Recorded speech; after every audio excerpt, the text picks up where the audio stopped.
What is good, everybody? Welcome back to another episode brought to you by the League FFB. Today, we're going to be talking about 6 potential second-year breakout players here for Dynasty Fantasy Football and for your redraft fantasy football leagues that I think can break out here during the 2025 season. As always, if this is your first time at the channel, make sure you go hit that subscribe button. We're on the road to 10K subscribers, so hopefully you can help us get there. But without wasting any more time, let's hop right into today's video and let's start talking about these breakout players.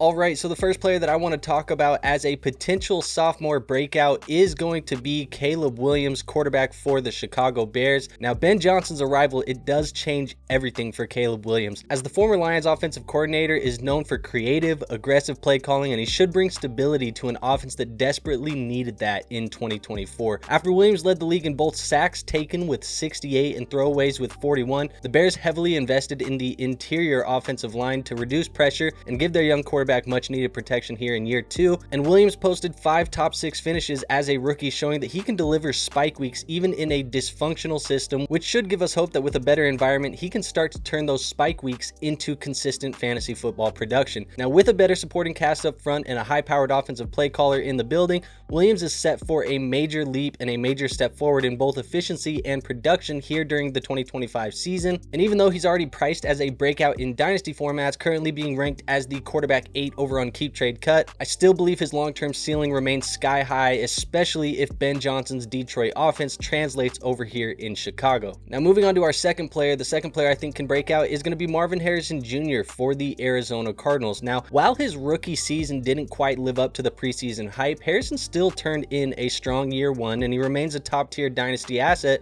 worth being patient with. Plus, despite how bad people want you to think Marvin was, he was one of just 6 rookie wideouts in the past decade to post 880 plus receiving yards and 8 touchdowns, putting him in elite company with guys like Jamar Chase and AJ Brown. The Cardinals are expected to adjust how they use him in year 2, particularly after relying heavily on high ADOT targets that led to inefficiencies in year 1 and caused him to become more of a boom-bust player as a rookie rather than a consistent weekly starter. Now, his dynasty ADP has cooled to a more reasonable range, moving from a top 5 wide receiver ranking that he had last year on Keep Trade Cut after the NFL draft to now the wide receiver 11 on Keep Trade Cut, making him a more affordable bet as a breakout wide receiver 1 that I still think possesses top 5 upside, especially if that catch rate improves. Now, if your league mates are potentially panicking on a less than expected rookie season from Marvin Harrison Jr., I think right now might be the perfect window to get in on an elite wide receiver prospect that I still think has an elite fantasy football ceiling. Moving on to another wide receiver I think can break out, let's talk about Odunze, wide receiver for the Chicago Bears. Odunze's rookie season was underwhelming on the surface, but the closer look at his 101 targets and a first-round pedigree suggests that the foundation is there for a future fantasy football breakout. New Bears head coach Ben Johnson is known for dialing up deep shots and red zone opportunities for his playmakers, which could directly benefit a downfield type of weapon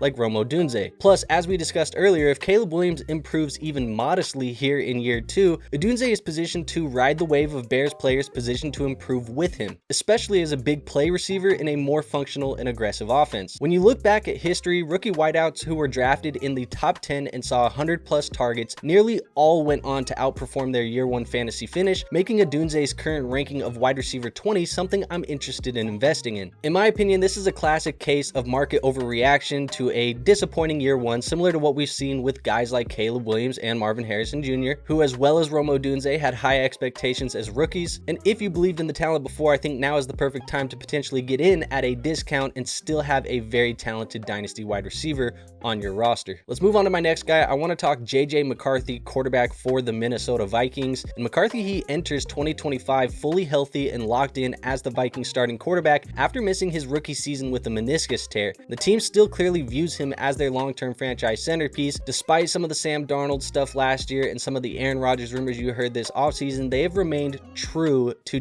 McCarthy. Now, Kevin O'Connell has quietly led one of the league's most productive fantasy quarterback environments since joining Minnesota, Minnesota, ranking top 8 in total quarterback fantasy points over the past 3 seasons, despite a revolving door of guys like Kirk Cousins, Joshua Dobbs, Nick Mullins, and Jaren Hall all starting games for the Vikings. We already know that Minnesota's offense is loaded with elite pass-catching talent, and McCarthy is stepping into a system that has elevated far less talented quarterbacks into fantasy relevance in the past. As the youngest starting quarterback in the league this season, there's plenty of room for growth and development, and his athleticism could lead to sneaky rushing production even if it's just Alex Smith level mobility behind an upgraded Vikings offensive line. And although McCarthy's dynasty price tag is much higher than it was earlier in the offseason when I told you guys he was a buy, I still think he's an appealing breakout candidate here in year 2 who could provide you low-end quarterback 1 numbers if everything clicks right for JJ McCarthy and the Vikings. Let's talk about another quarterback. I want to talk about Drake Maye of the New England Patriots, and Maye quietly posted a solid rookie season despite brutal surroundings of play calling and offensive talent, finishing with 4 top 12 weeks and showing off legitimate rushing upside by averaging 37 yards per game on the ground. Now, only 8 rookie quarterbacks since 2000 have matched that rushing average over 11 full games. Among active quarterbacks, only Lamar Jackson, Jaden Daniels, Anthony Richardson, and Jalen Hurts matched that mark in 2024. Not only that, but Maye posted the highest rush success rate at 64.8% ever by a rookie quarterback with 50+ attempts, signaling a strong foundation for fantasy relevance through mobility, similar to guys like Josh Allen. With a new play caller in Josh McDaniels in place and improved offensive weapons around him like Trevion Henderson, Stephon Diggs, and Kyle Williams, who they drafted in the 3rd round of the NFL draft this year, I think there's real potential for Maye to make a leap here in year 2 into that consistent quarterback 1 conversation. Now that said, he is being valued as the quarterback 7 right now in Dynasty over on Keep Trade Cut, so the breakout is baked into his current Dynasty price tag. However, Maye still possesses that high floor type of upside in Dynasty fantasy football formats where people want to invest in that rushing upside that Maye possesses. And now let's go to my last and final breakout candidate. I want to talk about another wide receiver. It's Ricky Pearsall for the San Francisco 49ers. Pearsall's rookie year lacked production, but that came with massive context. In a very scary preseason situation, he was shot in the chest just before the season in a robbery attempt, and he didn't make his debut until week 7, making his late season flashes all the more impressive. And he closed the year with 3 games of 15+ fantasy points, a historical marker that has led to year 2 breakouts in 79% of comparable cases over the last decade, giving us some really solid data to lean on. Plus, with Deebo Samuel traded and Brandon Ayuk still recovering from an ACL tear, the 49ers are likely going to be counting on Ricky Pearsall to step forward into a major role right away here in 2025. As a 1st round pick in 2024, Pearsall now finds himself in a high-powered offense with a realistic path to being one of Brock Purdy's top targets alongside Kittle, Ayuk, and Jennings. However, there is a little bit of risk tied to his 2025 breakout with a recent hamstring injury that he just suffered, but his cost remains low in Dynasty fantasy football formats, currently being ranked as the wide receiver 32, so he still remains this high variance, high upside type of wide receiver bet that you can make on breaking out here in 2025. So there you have it, folks. That is 6 players that I think can break out here in year 2 during their sophomore seasons. Hopefully you guys can get a couple of these players on your teams. I don't necessarily think these players are buys. A lot of their prices have the breakouts baked in, but obviously these players are probably the top candidates for breakouts here in year 2. So if you did enjoy today's video,